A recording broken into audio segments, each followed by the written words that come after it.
After talking about the global economy and globalization in the international relations course, what I wanted to do for the final section is back up to chapter 11 and talk about the environment, the biosphere, and sustainable development. So this will be part one of the section on environment.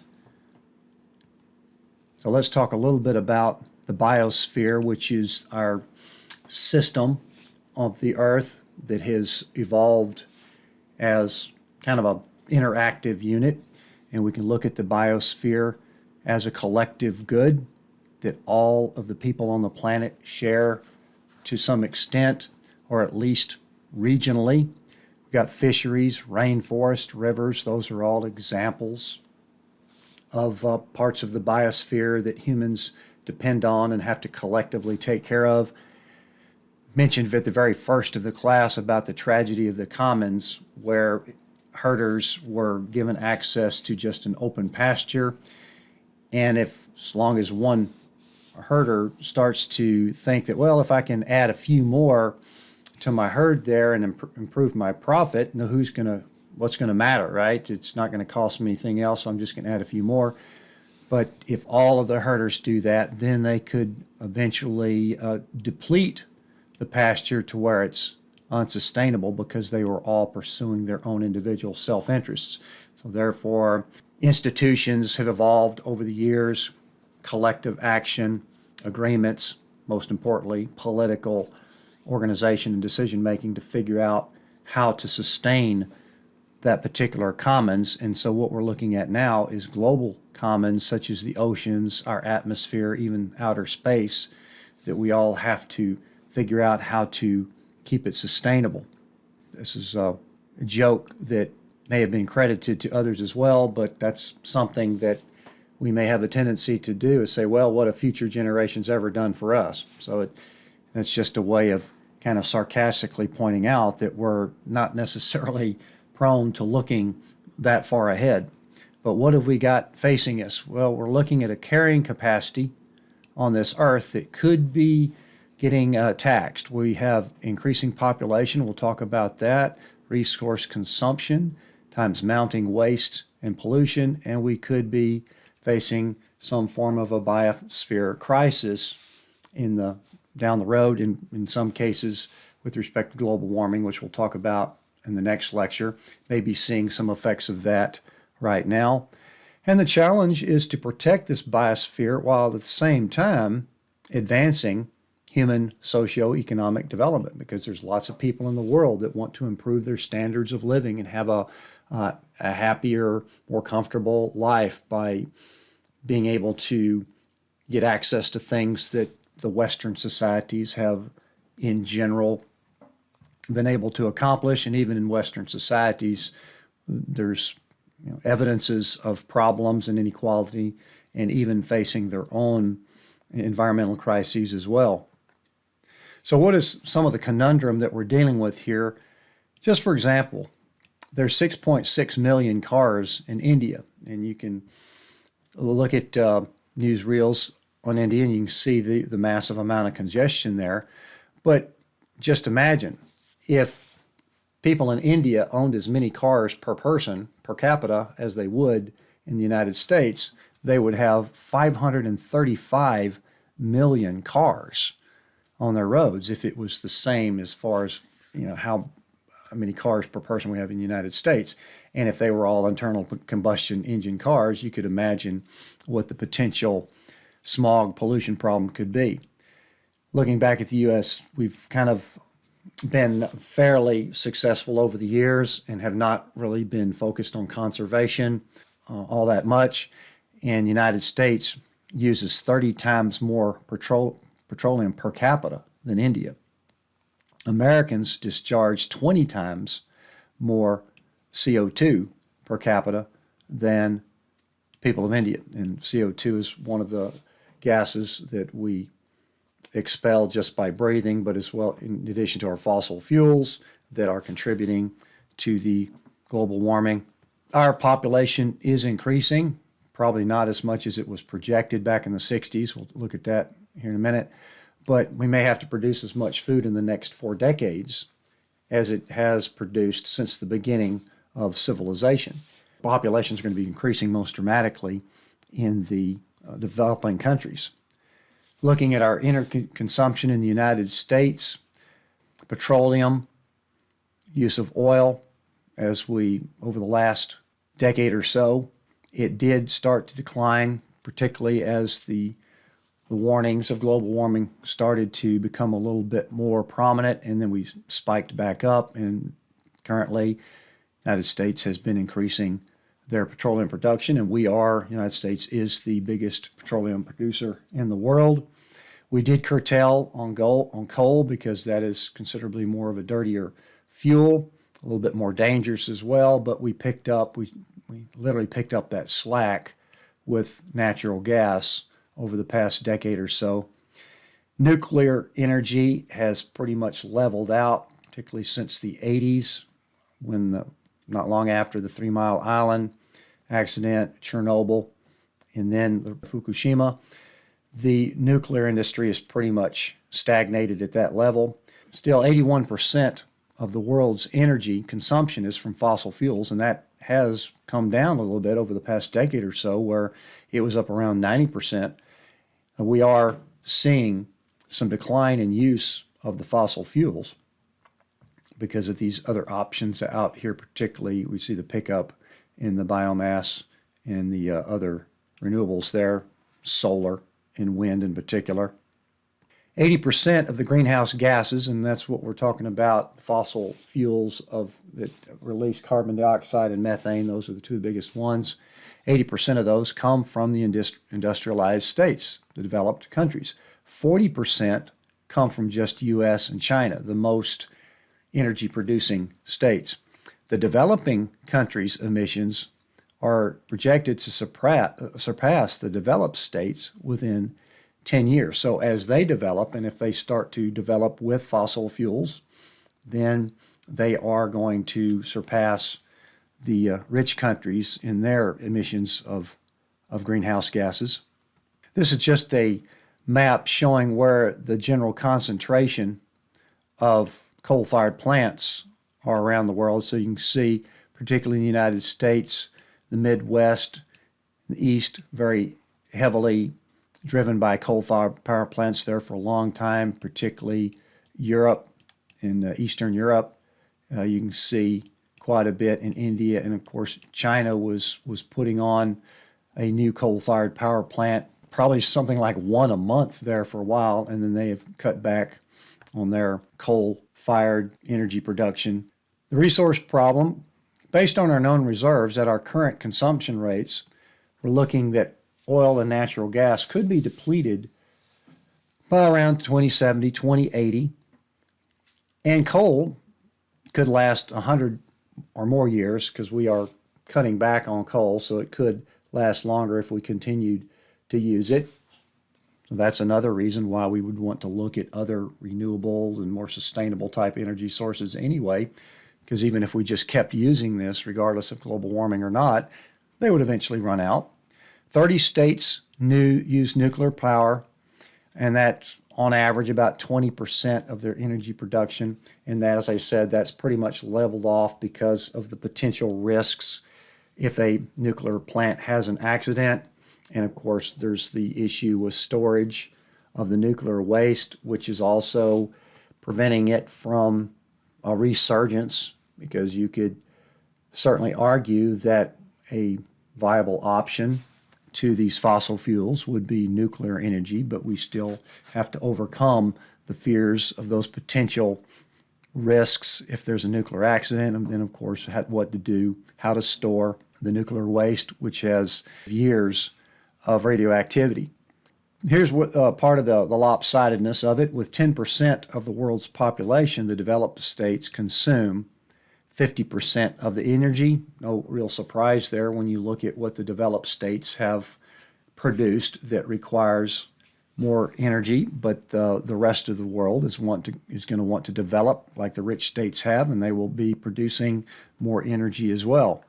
So the rich states want to maintain their standard of living. It's not that the rich states are necessarily willing to sacrifice what they've already accomplished as far as their levels of standard of living and the amount of energy that they can produce and depend on.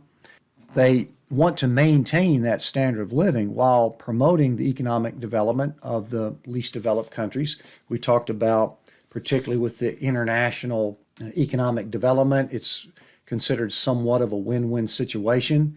If the rich states can help the poor states develop, that increases economic prosperity, trade opportunities, investment opportunities, higher standard of living in general for more people.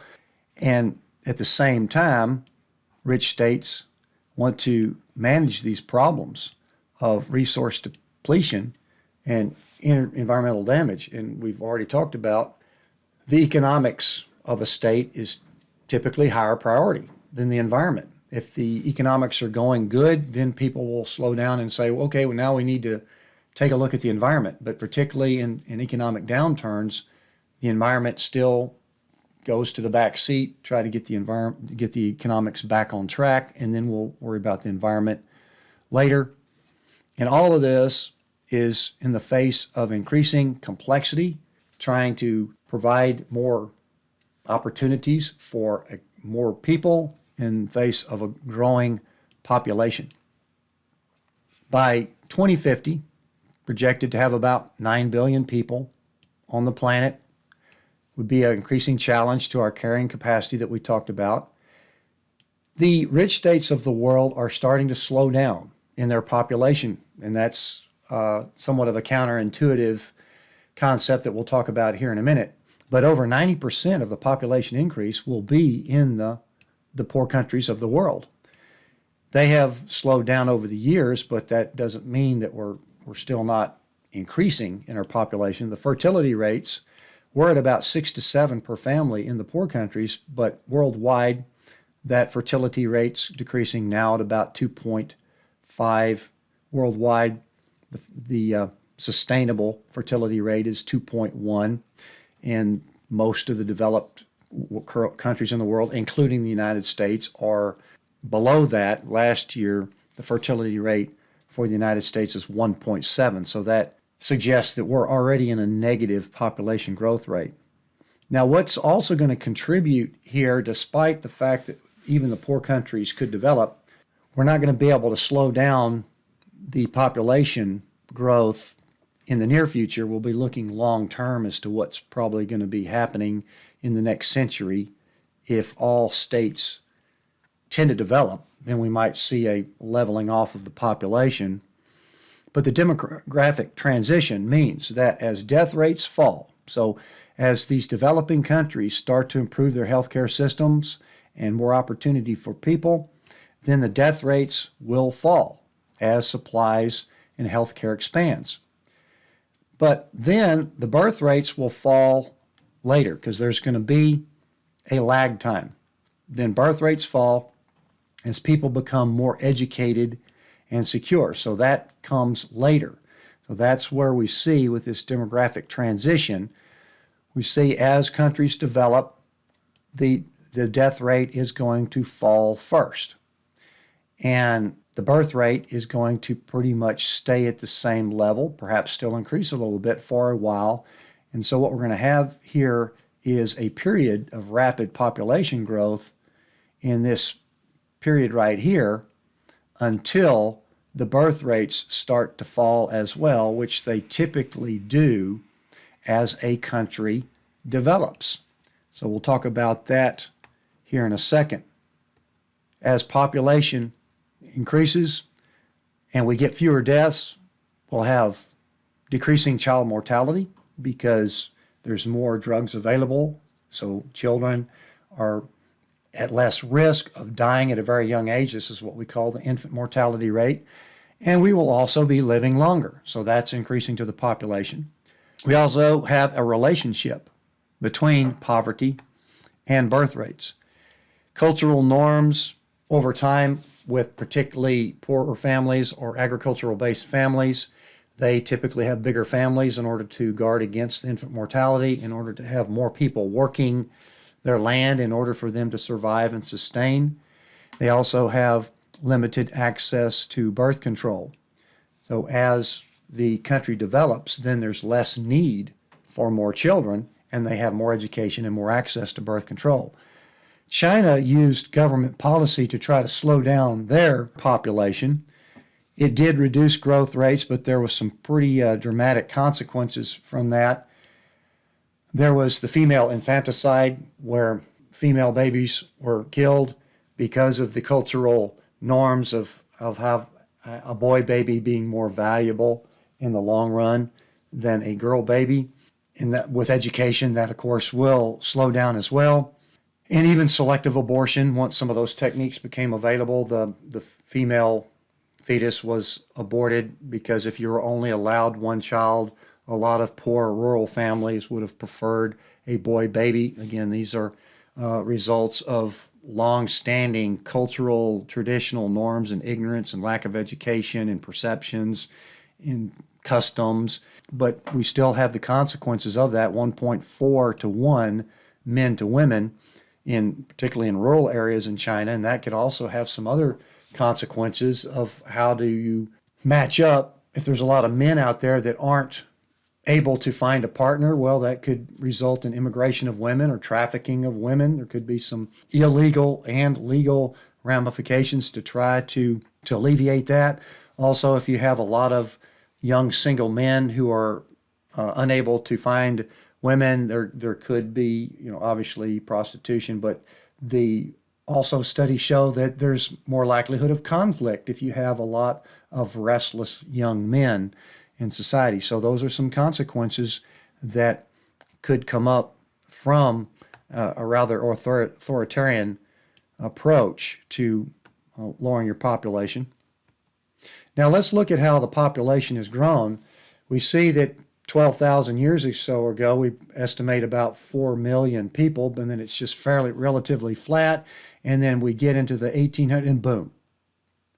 That is a very dramatic increase just in the last 200 years. It's pretty incredible because of the fact of the industrial revolutions, the discovery of so many more innovations and inventions that provide benefits for more people, and then of course the more abundant energy fuels that we can support bigger and bigger populations. So you can see how dramatically our population has increased just in the last fraction of the period of which we've existed as humans.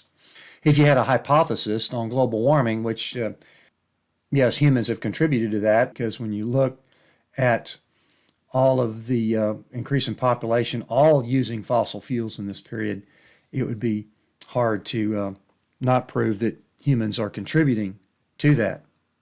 And there have been lots of projections over the years that we're going to have to deal with this increasing population.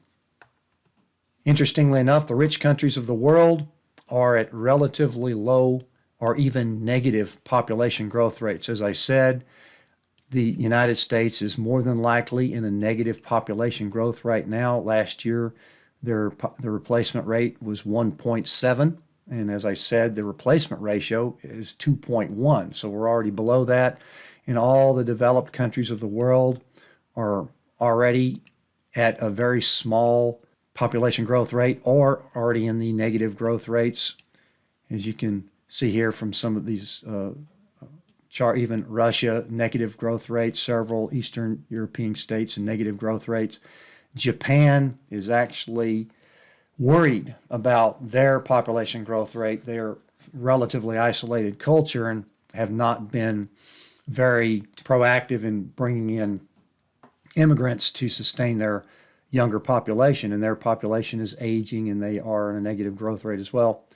But as the point I made earlier is that the vast majority of population growth in the world for the rest of the century, of course, will be in the poorer countries, the developing countries, and they're the ones that are going to have the problems sustaining that population.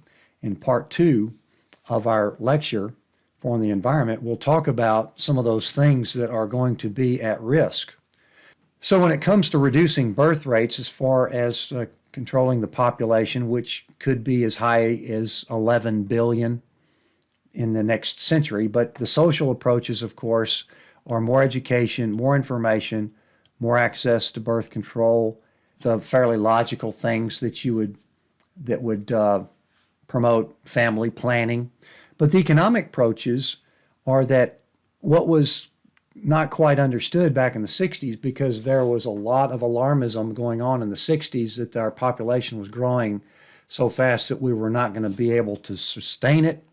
But what we see is that with improving economy, there's more opportunities for women. There's less need for large families in these agricultural-based societies that needed big families. There's less infant mortality, so there was less of a worry to kind of counter the possibility that children could die at a young age, so a larger family would compensate for that. So all of those things started to become less of an incentive as women had opportunities for the workforce and were entering the economy. They had more options. They could choose jobs in lieu of having more children. So that is why we see that one of the most effective ways of reducing population growth is just to improve the economy. It is literally an inverse relationship. As the economy improves, the birth rates decrease. Now, the dependency ratio, which we've talked about before, which means it's the ratio of the working people per the non-working people, the rich countries of the world are facing problems with that because the dependency ratio is getting smaller.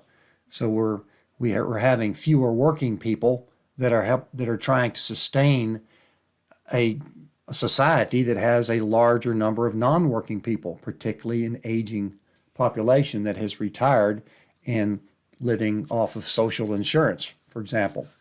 So that's the challenge with the rich countries, is to try to figure out ways to sustain that dependency ratio, whereas the poor countries are dealing with trying to control the excessive population growth. So it's a very complex dynamic here that we're dealing with. So we'll wrap it up here for part one. We've talked about the resource problem, the population challenges, and things like that. Part two, we'll talk about some of the actual elements of the biosphere that are, at risk of depletion. So this is somewhat of a gloom and doom series that I'm presenting in this particular lecture, but I'm hopefully that I will end on a relatively positive note.